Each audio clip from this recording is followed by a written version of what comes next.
Karibu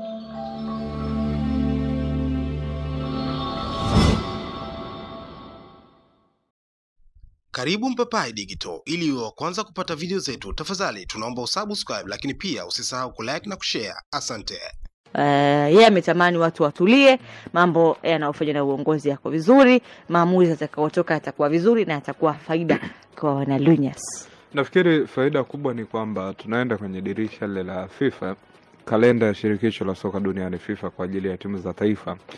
Itatoa nafasi kwa timu kuendelea kujipanga kwenye yale maeneo yaliyopungua, lakini ukitazama mechi wanazocheza Simba sasa hivi ni wazi wanahitaji kocha haraka sana, kocha mkuu, kwa sababu licha ya kupata ushindi ule dhidi ya mchezo wa kwanza wa ligi, lakini kiuchezaji bado Simba ina miss vitu vingi tu. Ukija kutazama mchezo wa Gaborone United, mashallah, mbona utaacha kuwasema Yanga, lakini sasa ubovu wa Yanga hauwezi kusatisfy Simba naye awe mbovu. Nafikiri performance yao inahitajika kuwa bora haraka iwezekanavyo, kwa sababu the days count on. Ni timu ambayo inapaswa kupigania malengo yake, na kama watarudia kucheza walichokicheza juzi, ni wazi kwamba hakuna mwalimu yoyote ambaye angefurahi timu icheze vile ama iwe kwenye mazingira ya namna ile. Kwa hiyo Selemani Matola anaenda kwenye mechi ya kawaida sana dhidi ya Namungo, mechi ambayo anaweza kupata matokeo, ushindi mzuri tu, na itategemeana sasa yeye kwenye mipango yake anaamini nini ambacho anaweza kukifanya kwa usahihi na game plan yake. Lakini kama wata work out kwenye misingi kama walivyo work out kwenye mechi ya kwanza ya ligi, unajua ligi yetu inaishi bila intensity kubwa sana ya kumfanya mwalimu aumize sana kichwa ukiwa na quality players. Ni wewe tu kwenda kuwapanga na kuambia tunahitaji kushinda mchezo huu, vingine unawaachia wao wenyewe wanaweza kadeliver kwa ubora unaotakikana. Kwa hiyo sio kipimo kigumu sana na Mungu, na wana uwezo wa kuicounter ile mechi. Sawa. Simba Sports Club licha ya namna ambavyo waliweza kupita juzi katika mchezo wao dhidi ya Gaborone, lakini hali yao haikuwa nzuri. Ni kama kibarua alichopewa Hemed Morocco cha kuwavusha, yeye alikifanya kama ambavyo Joshua alifanya kwenye Bible. Kuwavusha, aliwavusha watu kwenda Kanani, lakini pia Hemed Morocco aliwavusha kwenda kwenye hatua inayofuata ya michuano hii ya ligi ya mabingwa Afrika. Lakini hali ya timu inaleta wasiwasi, na inaleta wasiwasi zaidi kwa sababu tayari wameshajaribu na kujaribu. Unajua Simba ilikuwa inajaribu kuanzia kwa kina Robertinho, kwa maoni yangu mimi, lakini bado haikuwa inapata mtu sahihi mpaka walipofika kwa Fadu na mpaka sasa hivi. Nini wafanye kwenye maamuzi ya kocha wao? Mimi binafsi ninakubaliana nao na ukimya huu, kwa sababu naamini wanatafuta kilicho bora zaidi. Nadhani sasa hivi Simba wasibeti kumleta kocha. Wanatakiwa kuleta kocha ambaye kidogo kuna uelekeo fulani wa profile yake, kwamba ni mwalimu ambaye tayari ameshaonyesha kitu. Yaani ukienda sokoni sasa hivi utakutana na walimu wa aina tatu. Kuna yule mwalimu ambaye ndio kwanza anaanza kutengeneza karia yake, utakutana na hawa kina Fadru, utakutana nao njiani ndo wanatengeneza karia zao. Amekuwa kocha msaidizi, ama ndio kwanza anataka kutafuta huo ukubwa wake, kuna timu amezifundisha lakini bado hajapata mafanikio. Lakini atakutana na kocha pia mwingine ambaye huyo kocha tayari alishakuwa na mafanikio, anatengeneza, anaendelea kuijenga karia yake. Hapa ndipo utakutana na makocha ambao wametoka kuna kitu wametoka kukipata, wanaendelea kukitafuta na zaidi. Hawa kina Gamondi wapo kwenye hilo kundi. Lakini utakutana na kocha mwenye experience, kocha ambaye tayari ameshinda vitu vingi, anajua vitu vingi, na huenda pia anaanza hata kufikiria kustaafu. Hapa utakutana na kina Florey Benge, hao wameshashinda vitu vingi sana, mataji makubwa kwa Afrika wameshinda, wanatafuta, yani ukubwa wao tayari umeshajulikana. Sasa Simba hawatakiwi kubeti kwenda kumchukua kocha ambaye ndio kwanza anajitafuta na yeye kuanza kutafuta hayo mafanikio. Kwa sasa wanatakiwa kuchukua kocha ambaye profile yake walau imeshiba. Yani akija sio mwalimu wa kwanza kusema tena mimi naitengeneza timu. Wanatakiwa kupata kocha ambaye atakuwa anaitengeneza timu wakati huo akiwa anashinda. Hawa makocha wapo wengi sana kwenye soka la sasa hivi. Nakumbuka Simba wamewaipita na Patrick Evans, kipindi hicho amekuja Simba, ni kocha ambaye alikuwa anatengeneza timu, muda huo anaendelea kupata mataji kwenye hicho kipindi. Lakini wanatakiwa pia kuangalia namna ambavyo wachezaji ambao wapo kwenye kikosi chao wanawezaje kuja kuisaidia timu kuweza kumpata kocha mzuri, kwa sababu siku hizi watu wanaweza wakawa wanachukua kocha lakini angalii ni aina gani ya wachezaji kocha nitakayemleta ana uwezo wa kuja kutumia hao wachezaji. Sio anakuja kocha hapa anaanza kuzungumza na yeye tena ya kwake. Mimi niyo Meema ni mchezaji wa kawaida, mimi Jean Shalewa ni mchezaji wa kawaida, Beki sijui Rushain bado ni mchezaji ambaye hawezi kunitosha kwenye kikosi changu. Kwa hiyo dirisha linalokuja Simba inatema wachezaji 17 tena, inasajili wachezaji 20. Itakuwa ni yale kuingia kutoka, mwisho wa siku tunarudi kule kule, timu inajijenga, timu haina chemistry, haina muunganiko. Kwa hiyo ni timu ambayo inatakiwa kutafuta kocha ambaye tayari amejitosheleza. Akifika kwenye kikosi anaweza kutumia rasilimali watu ambao wapo hivi sasa na akaweza kupata kitu. Kama kutakuwa na maingizo basi ni yale machache ya mchezaji mmoja kwenye zile gaps ambazo ni automatically zimeshindikana kuweza kutumiwa na hao wachezaji ambao wapo hivi sasa. Wapo kwenye kipindi kigumu lakini ni easy kukisolve kama watapiga karata nzuri ya kumchukua kocha ambaye anaweza. Na taarifa ambazo mimi ninazo mpaka hivi sasa, kocha ambaye ameachwa na Al Ahly ni miongoni mwa makocha ambao Simba wapo kwenye mazungumzo naye. Sijajua kuhusiana na issue ya pesa kwa sababu walikuwa na mazungumzo na kocha wa timu ya taifa ya Kenya, na issue ambayo ilishindikana kwao ni issue ya fedha. Ben McCarthy alikuwa anahitaji pesa ndefu sana ambayo Simba wameshindwa kuimanage na wameshindwa kuweza kumchukua, lakini bila shaka Riveiro kwa jina lake kama nakumbuka, yes, ndiye kocha ambaye kwa mimi nimeambiwa na moja ya watu wa karibu wa Simba kwamba yupo kwenye mazungumzo na kikosi cha Simba kuangalia kama kuna uwezekano wa kuja kufundisha kwenye kikosi chao kwa msimu unaokuja. 2:21 tupo nawe tena na tena. Usisahau kwamba hii ni kwingineko ambayo ipo chini ya Vodacom, na wakati tunamsikiliza hapa kocha wa Namungo Juma Mgunda, yeye anasema wanajua wanakwenda kucheza na timu yenye ubora kiasi gani, hivyo wanachukua tahadhari zote na madhaifu wameyafanyia kazi. Utasikia tumalize kwanza kutafuna mahindi ndio tupige mlozi. Alafu na yeye akishakatika na yeye anakatika huko, yani haonekani kama ana uhimilivu wa kuendelea kuhimili, yani ile tunasema endurance yake inaonekana kuwa ya kawaida sana. Sasa ukianza kuangalia makosa ya wachezaji wa Simba mengi yanatokana na uzembe wa wachezaji wao wenyewe. Kuna mechi moja Simba wamewahi cheza na ilikuwa ni mechi ya Azam Sport Federation Cup ile. Nakumbuka ilikuwa ni kuna bwana mdogo hivi mmoja, ilikuwa mechi walicheza na timu imetoka jina, lakini alikuwa anakabana Hamza na huyo mshambuliaji wa timu. Walikuwa rojorojo sana wale wachezaji. Picha moja ilitembea sana mjini. Yaani kadogo kale kachezaji kalikuwa ni kadogo mno, lakini namna ambavyo kalimgadi Hamza mpaka Hamza akaenda kucheza faulo, yani unajiuliza mara mbili hii timu vipi. Lakini sasa hivi Mpanzo anazungumzwa kwamba flow yake imeshuka. Shamo kwenye mechi ya juzi alifanya mistake kwenye eneo la kumgadi mtu kumtengenezea konga.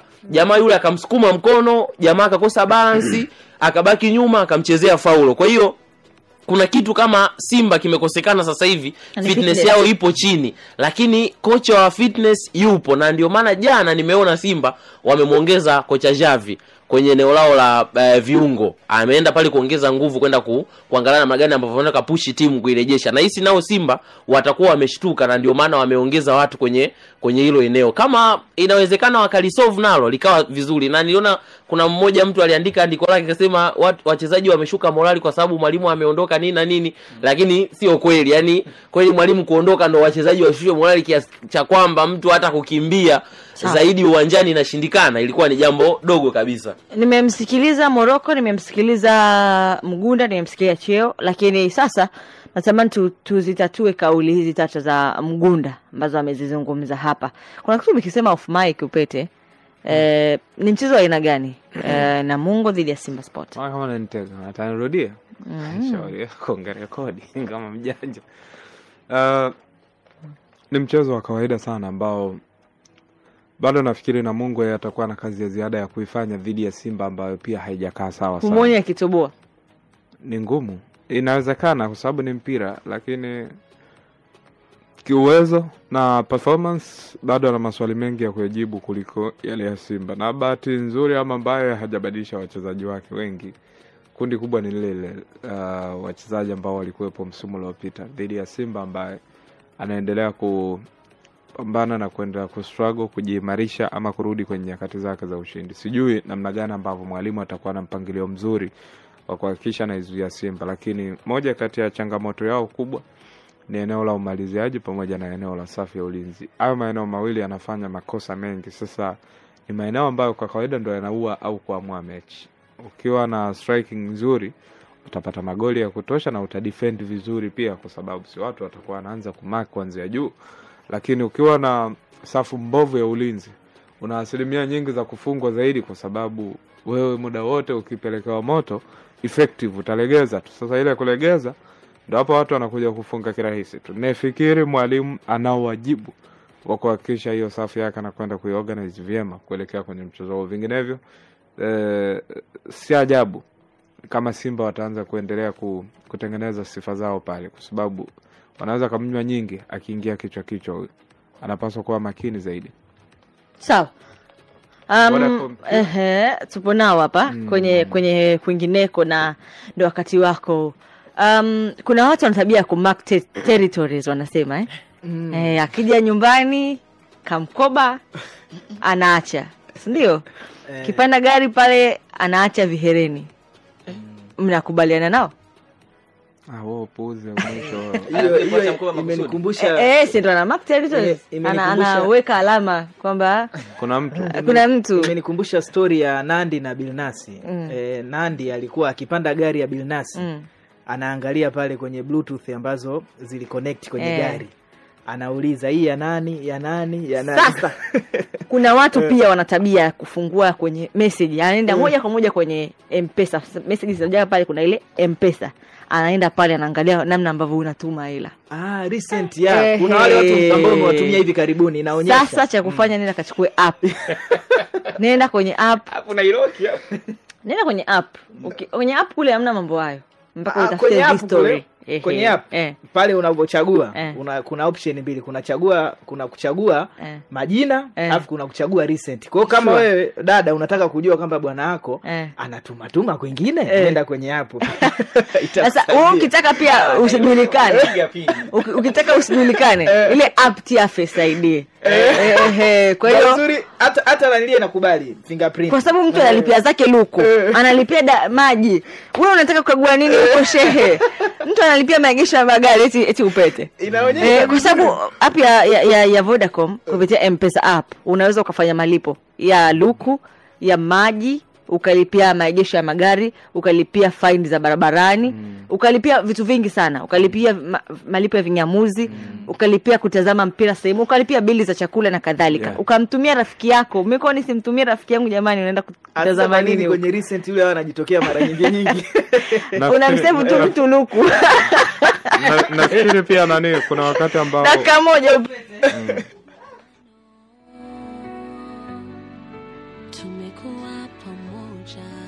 Mama, nipo njiani naja. Tulikuunganisha na uwapendao katika nyakati zote muhimu. Bosi, faili zote nimezituma kwa email. Hadi kazini tulikuunganisha na dunia. Mjukuu wangu, asante, nimepokea muamala. Kupitia uzinduzi wa M-Pesa, uliweza kutuma na kupokea pesa kwa urahisi. Ulipokuwa na mradi wa kujiendeleza, Songesha ilikuwa suluhu yako. Leo Tanzania inapaa kwenye teknolojia, biashara, vipaji na kelele za uwanjani. Vodacom, miaka 25 ya kuwaunganisha Watanzania. Tupo nawe tena na tena.